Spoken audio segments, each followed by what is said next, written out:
Well, morning, fellow zombies. Are we alive yet? Are we awake yet? It's about, 7 before 10 o'clock in the morning on a Sunday, the 15th, March 2026. I'm dealing with issues of mortality and the march towards the end of it. This channel is basically called The Diary of a Griever named John Weaver, which is me. And I usually would deal with the after effects of death. I don't like talking about it as much, but I deal with it. It's the process that would scare the crap out of me even worse. The slow deterioration, one form or another, about how certain diseases affect me, and it rattles my cage on that one. I'm reminded by different storylines of life itself. Not chasing after bad guys if I'm watching NCIS, but human interactions of what they're dealing with on their own time or in between cases or during a case. And how families are affected one way or another by conditions happening to them. Losing family members get to me at times, but reuniting, that's even worse. But no, it's the slow deterioration of the human body, and that would scare the crap out of me. Now there are a couple more weeks. I'm going to be going to back to the optometry, have them take a look at my eyes, and I'll be afraid of what they'll see and say. There have been floaters in my eyes I've had for years. Some look like different live things or not live things, but just translucent as hell.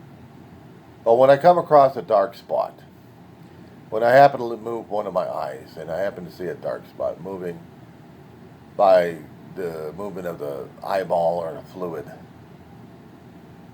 surrounding it, it's been rattling my cage for over a few weeks already. I really hadn't noticed it, but when I start to notice it, I'm closing my eyes, and I'll probably see a little bit of it. And during the daytime, laying down, I'll see it. Just if I happen to move my eyes one way or another, I'll see the little black spot. And to me, if it is what I think it is, and I hope it isn't, macular degeneration,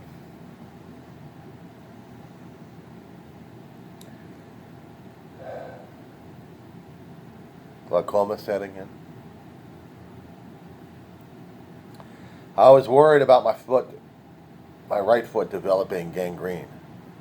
That's why I was so damn paranoid throughout those 3 months of discovery. Prior to that, I should have been more and more aware of the condition in my foot. Slowly losing feeling, but I still have mobility.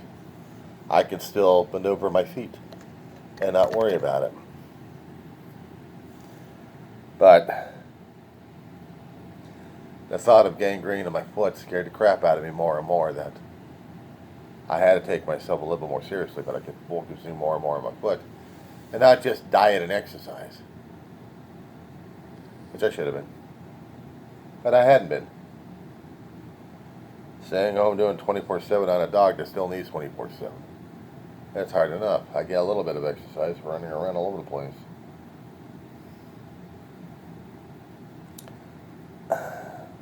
Bending and stooping until my back doesn't like me very much. And in a chair for an hour or two at a time with her sleeping on my arm and making it dead. But that wasn't bad enough. Instead of looking at life, just trying to live whatever it is I've got left. I'm fearing more and more of the time being lost, and now get into memory loss. There have been times I've had problems communicating effectively of which words to say and trying to find an equal substitute. If I can't come across one particular word, I have to come across another word. Or if there happen to be something that I usually keep forgetting. I'm forgetting names, but I've been doing that for a long while. Even if I've known a person for several years, I still forget the guy's name. A guy named Bob. He was part of the maintenance crew in this apartment complex. Has been here for years, since I remember being here myself. And he knew my brother. He knows her, my dog, and he knows me. And we would share stories. But I always keep forgetting his name, but I can't forget his face mostly.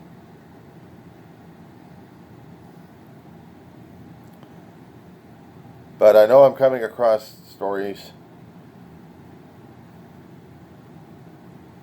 in different forms of how people can forget others. Alzheimer's, dementia. Ma was on the cusp of it, forgetting things.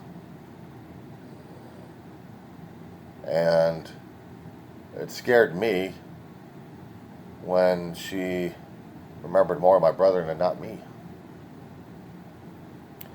Kind of made me angry, frustrated, and confused as hell. Why would you forget me? So my brother had to tell me that she's developing, when she was alive, forms of Alzheimer's or dementia, one of those two. Really hadn't been tested, but it was happening in front of us. My brother would not forget me at all.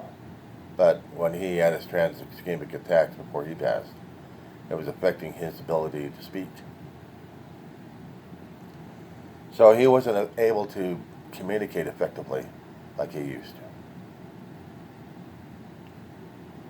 I'm worried about my own end, whether or not if I'm going to be having that kind of an issue. Whether if I'm going to be forgetting things I need to do or not. And little things do happen. Little things. A task, an idea, something for me to do or see or something. And I would have an issue over it. What would scare me sometimes is if I happen to leave a burner on the stove. And I've done it a few times already. Probably within the last year, I think, or more. And it scared me that I had to run back over to the stove, turn the damn thing up. And thank God that nothing got exploded or melted or anything else to cause a fire in this place.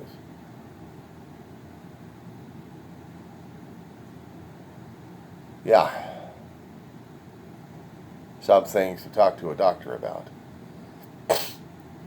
And probably all would agree I probably would need a nursing home.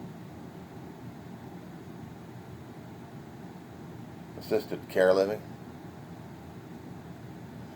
I never thought I'd be putting myself into that kind of situation because I would put myself in a situation where I was always the caregiver. I was a caregiver to everybody. And I started out trying to help out my aunt, didn't even realize it. And helping out with my grandmother, and I realized it. Somebody had to take care of her. And then decades later, taking care of Mom. And then taking care of Dave, and then taking care of my dog. I know, nobody else would be taking care of me. Well, growing up, they took care of me when I needed help. I felt like I was paying it back down the road. I mean, shit. Heart operation, and then break an elbow, and then break the face, plastic surgery out of face, bust the nose a few times, falling out of things, or running into things, actually. And the major one is getting into a car accident. What is it about my face always was target zero, you know? Always the damn nose. Grown crooked throughout the years. Developed a cruise horn for I blew out my nose and trying to get the crap out of it. And I came across with a cruise horn. Just yeah.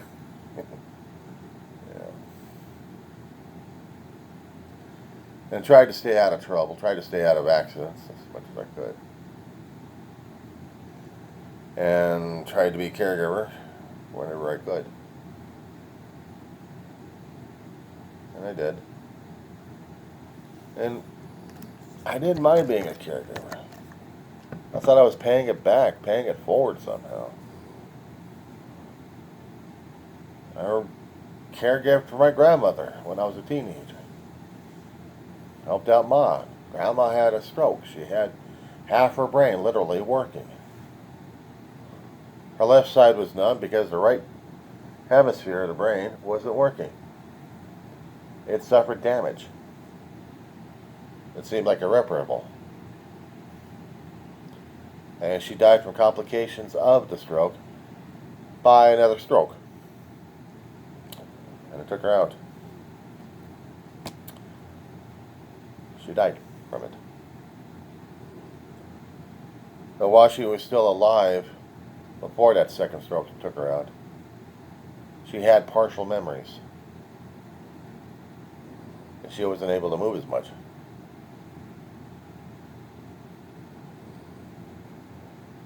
And I discovered the hardships of taking care of a relative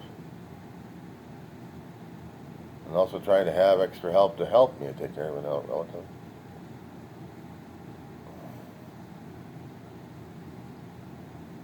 Ma passed, but just before she did, she became bedridden. And her life was being slowly sapped out.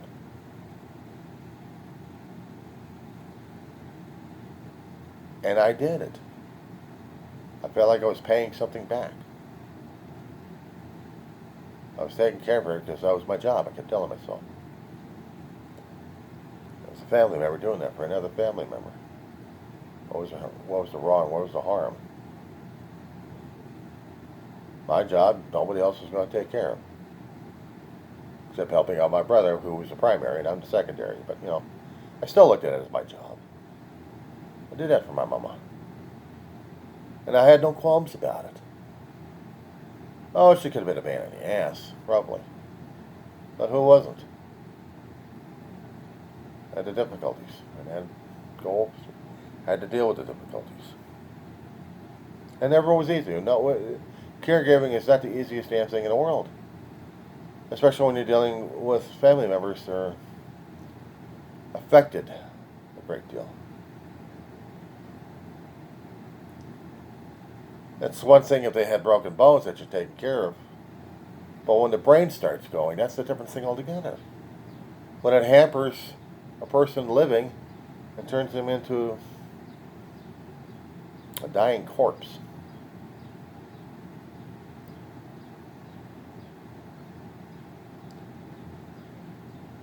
Growing up as a teenager, going to high school, junior high, and then high school, and dealing with a grandmother who just... there's supposed to be a graduation ceremony. I don't even remember if it was a graduation ceremony for junior high, but there was for high school.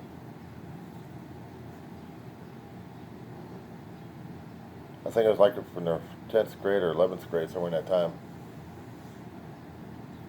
My grandmother died. I remember spending 7th, 8th, and 9th grade with Grandma at home. And dealing with her wants and needs.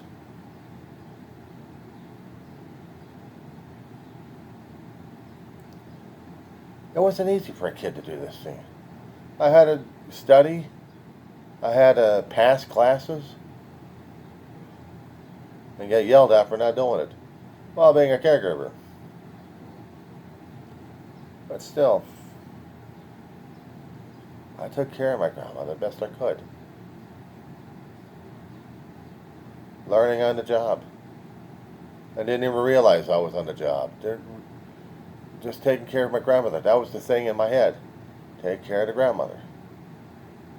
Because she's your grandmother. And I loved her a great deal. So didn't mind, didn't matter. Just I went in and did the job. And maybe I am too much of a fool and idiot. Okay? I admit that. I am too much of a fool and idiot. But she mattered to me. And then years later, I'm doing it for Mama. And seeing her gradual decline. And that hurt like hell. That hurt like hell.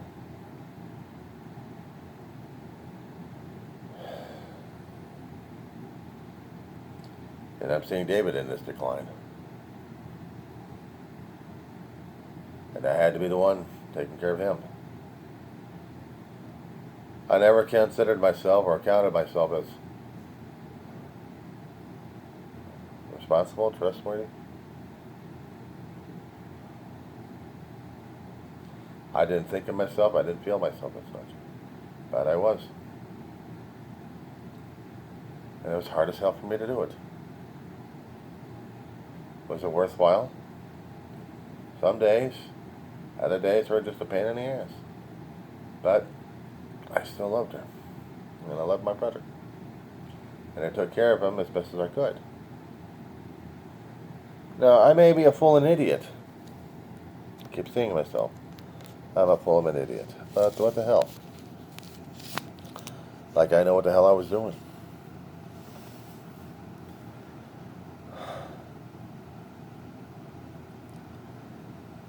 Just wing it. But what scares me is being put into the situation where I'm going to be needing it. And I have to have trust. I don't trust. I've never felt to be trustworthy or actually trusting people. I tried trusting people and I got backstabbed too many times.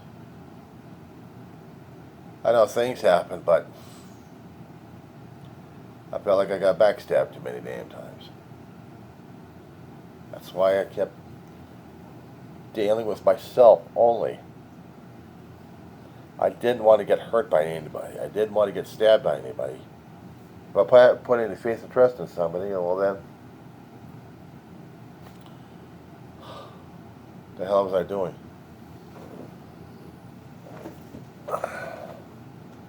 It's one thing if I'm putting my faith and trust in somebody who's going to be driving me to a place that I already contracted with. A shuttle system or a bus. And I have to trust these people to know what the hell they're doing. Because I know everybody else on the street doesn't know what the hell they're doing. That scares me. It scares me even further that sometimes the actions I take probably scare other people because maybe they can't trust me. I don't trust me. I try to make a joke out of the damn thing, but sometimes I won't feel it's legitimate enough. I'm scared enough anyway. I'm scared enough. So watching these shows concerning about caregiving, about dementia, about Alzheimer's, how these people are acting and reacting, yeah, it scares me. Because I'm not quite sure how I'm supposed to act, react, or deal or live with. Maybe I'm too much of a fool and idiot. Maybe so. Maybe I am.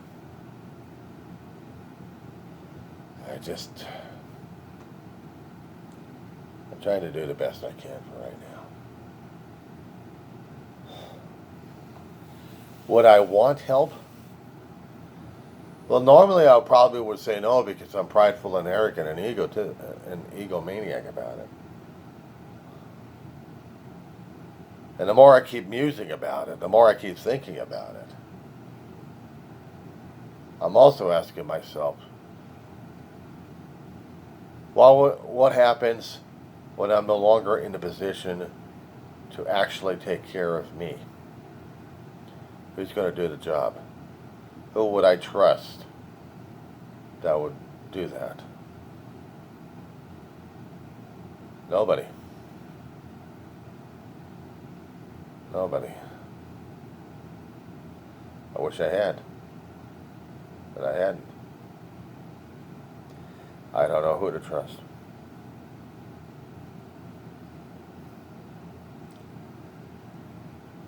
So it's hard for me to deal with assisted living, let alone in-home services coming out here. I deal constantly right now with a bug situation. But how would they deal with the situation with me? I mean, I try to show like I'm a nice guy and you can trust me. I don't trust me as much.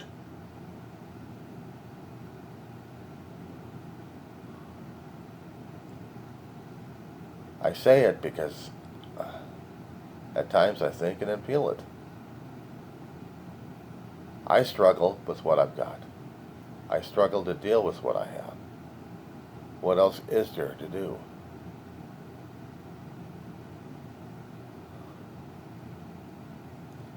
Am I the easiest guy to deal with? Sometimes I have a hard time dealing with me. I wish I had. Anyway, probably ask me why am I talking like this? Well, because one of these here days I'm going to be in those kind of situations where Alzheimer's, dementia, maybe all of them hit me, and I'll have nothing to fall back on, nobody to fall back on, just me.